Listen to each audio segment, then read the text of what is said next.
어떤 성격이 좋은 성격이라고 생각하시나요? 저는 개인적으로 우리 정성교 전사님 같은 성격이 좋은 성격이라고 생각합니다. 네, 모두가 동의하는 이야기인 것 같습니다. 이 세상 사람들이 호감을 갖고 매력적이라고 생각하는 사람은 어떤 특징을 가지고 있을까요? 인기 있는 사람들은 자신이 주목을 받기 위해 애쓰는 대신 진심 어린 경청과 긍정적인 에너지를 통해서 오히려 타인을 존중하고 돋보이게 만드는 태도를 취한다고 합니다. 이들은 겸손함을 바탕으로 타인에게 배울 점을 찾고 유머 감각으로 무거운 분위기를 이끌 줄 압니다. 이상하다는 생각이 들면서도 나도 누군가의 말을 들어주는 것보다 남이 내 말을 좀 들어줬으면 좋겠다라는 생각을 보통 한다는 것을 생각해 보면 사람들이 그래서 이런 사람을 좋아하는구나 라는 생각을 할 수 있습니다. 그렇다면 요즘 결혼시장에서 가장 핫한 성격은 어떤 성격일까요? 다정한 사람입니다.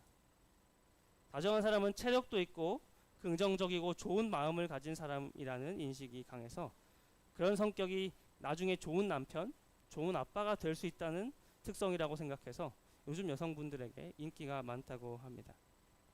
이렇듯 요즘 사회에서도 사람의 품성과 성격이 사람들 사이에서 인성이라는 이름으로 크게 각광받고 있습니다. 이 마지막 시대가 다가올수록 불법이 성함으로 많은 사람의 사랑이 식어지리라 라는 마태복음 24장 12절의 말씀이 더 와닿는 것 같습니다. 이 사랑이 식어지는 이 시대에 오늘의 본문은 마태복음 5장 5절과 8절에서는 하나님 나라가 임하는 품성에 대해서 이야기를 하고 있습니다.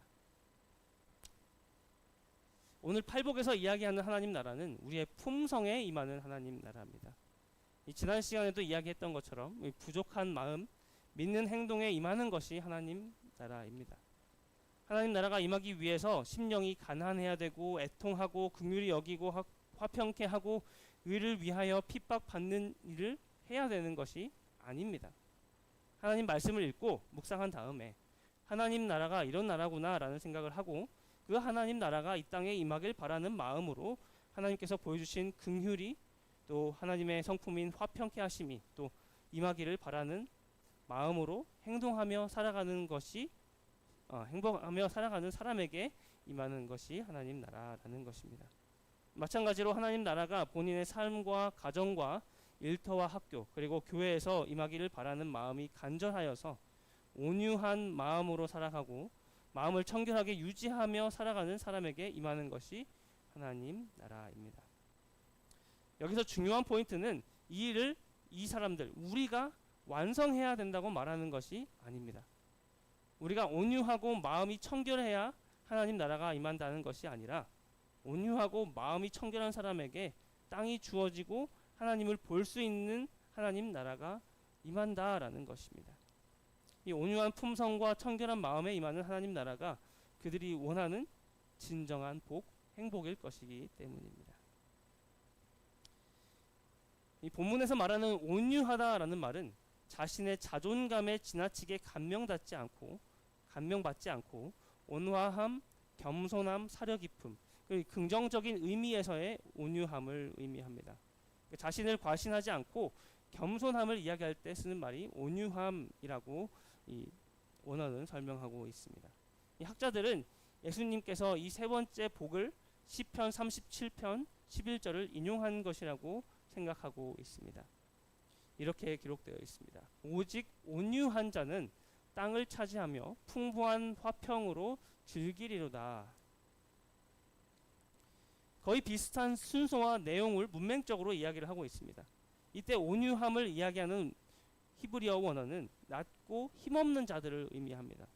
그런데 여기서 말하고자 하고 있는 핵심 뉘앙스는 자기 힘으로 밀어붙일 수 없지만 하나님께 맡기는 태도를 이야기합니다. 자기가 할 수 없으니까 하나님께 맡기는 태도를 온유함이라고 이야기하고 있는 것입니다. 이런 온유함이라는 태도는 요즘 세상 말로는 조금 약하다, 부족하다는 것을 의미하는 것처럼 보입니다. 하지만 성경적 맥락에서 온유함은 약함이 아니라 힘을 통제하는 강인함을 의미하고 있습니다. 소심하고 무력하는 것이 아니라 하나님의 통제 아래에 있는 힘을 가진 것을 말합니다. 자기 자신을 믿고 교만하게 사는 것이 아니라 하나님 나라가 임하기를 바라는 마음으로 겸손한 마음을 가지고 하나님의 뜻이 이 땅에 이루어지기를 바라는 마음으로 사는 것을 말합니다. 이렇게 자신을 과신하지 않고 겸손하게 하나님께 자신을 드리는 사람에게는 하나님 나라라는 복이 이루어집니다. 성경에서 땅은 하나님께서 주신 언약의 성취와 관련이 있습니다. 많은 사람들이 땅을 좋아하죠. 아브라함에게도 내게 줄 땅으로 가라고 하고 애굽에서 종살이 하던 이스라엘 백성들에게도 가나안 땅을 약속하셨습니다. 그리고 우리도 새로운 땅을 기다리고 있죠. 재림의 약속에 우리와 예수님께서 함께 거할 처소, 새 하늘과 새 땅을 약속하십니다. 그래서 이 땅은 하나님께서 이스라엘은 물론 현 시대를 살아가는 모두, 우리 목동교회 다니는 모든 성도님을 포함한 모두에게 이루어지길 바라는 하나님의 언약의 약속을 의미합니다. 그래서 땅을 기업으로 받는다는 것은 그가 기다리는 하나님의 언약의 성취를 이야기하고 있습니다. 온유한 사람에게, 즉 자기 자신을 의지하지 않고 하나님을 의지하며 살아가는 사람에게는 하나님께서 통치하시는 하나님의 나라가 임하는 것, 곧 하나님께서 자기 삶을 주도하셔서 그 뜻대로 모든 것이 이루어지는 나라가 하나님 나라라는 것입니다.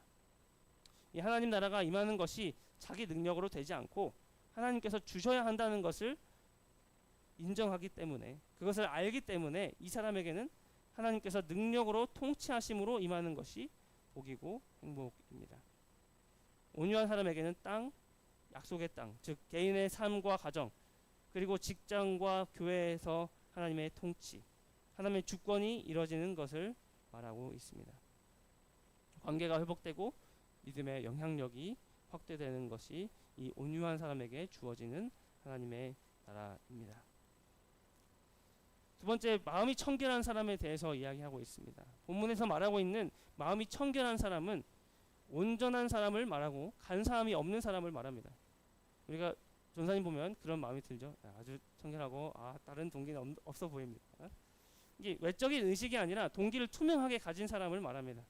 이 도덕적이고 영적으로 순수하고 양심에 거리낄 것이 없는, 죄와 결점이 없는 상태를 의미하고 있습니다. 이 학자들은 예수님께서 6번째 복을 시편 24편에서 가지고 왔다고 생각하고 있습니다.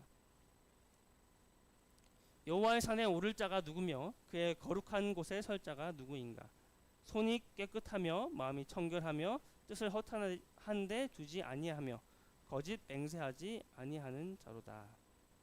그러니까 여호와의 산에, 곧 하나님께서 계신 곳에 갈 사람은 손이 깨끗해서 올바른 삶을 살고 또 마음이 청결해서 종교적 의식에 순응하는 것은 물론 마음을 다스리며 순결한 생각과 신실한 동기를 가진 사람이고, 또 자신의 영혼을 허탄한 곳, 이 잘못된 곳, 우상에 두지 않는 사람을 말하고 있습니다. 근데 요즘 세상 기준으로 이런 사람은 바보같이 사냐, 왜 그렇게 사냐라고 말을 듣는 사람이지만 그렇게 굴하지 않고 사는 사람이 이 마음이 청결한 사람입니다. 근데 이렇게 자기 자신과 마음을 청결하게 유지하는 사람은 하나님 나라라는 복을 받게 되어 있습니다. 여기서 팔복에서 설명하는 하나님 나라는 하나님을 보는 것입니다. 이 성경에서 하나님을 보는 것은 죄와 연결이 되어 있습니다. 원래 태초에 하나님께서 천지를 창조하셨을 때 그들은 하나님을 거리낌 없이 보고, 여기 보시는 것처럼 이야기를 할 수 있었습니다. 하지만 죄를 짓고 난 다음에 그들은 하나님에게서 숨었습니다. 자기 자신을 하나님께 드러낼 수도 없고 부끄럽고 청결하지 못한 모습이 있었던 것을 말합니다. 그래서 하나님 앞에서 쫓겨날 수 없습니다. 쫓겨날 수밖에 없었습니다. 이 성경 역사는 하나님과 사람 사이를 낸 죄를 없애기 위한 이야기입니다. 이런 죄된 사람이 하나님과 사람 사이를 낸 죄를 없애기 위한 이야기 속에서 어떤 역할을 할까요? 이 죄된 사람은 하나님을 보기 위해서는 죄에서 벗어나야 됩니다. 하나님과 화목하게 되는 것을 이야기합니다. 사람이 싸우면 서로 얼굴을 보지 않고 같이 있기도 싫어집니다. 그래서 각방도 쓰시고 또 다른 곳에도 가고 서로 뭐 그냥 모른 척하고 지나가기도 한다고 합니다. 근데 화해를 하고 나면 어떠죠? 얼굴을 보고 싶고 네, 함께 있고 싶고 그렇게 되는 것을 그 원리를 성경에서 따르고 있습니다. 그래서 하나님을 본다는 것은 하나님이 우리와 함께 계시는 상태를 말하고 있고 그 죄가 정결하게 된다는 것을 이야기하고 있습니다. 바로 관계의 회복을 이야기하는 것입니다. 이 하나님이 마음에 거할 수 있는 청결한 상태로 사는 사람에게 하나님께서 오시는 것이 하나님 나라입니다. 죄 때문에 우리가 하나님과 함께 할 수 없지만 그것을 해결하고 우리 마음을 청결하게 한 뒤에 만날 수 있는 하나님의 나라입니다.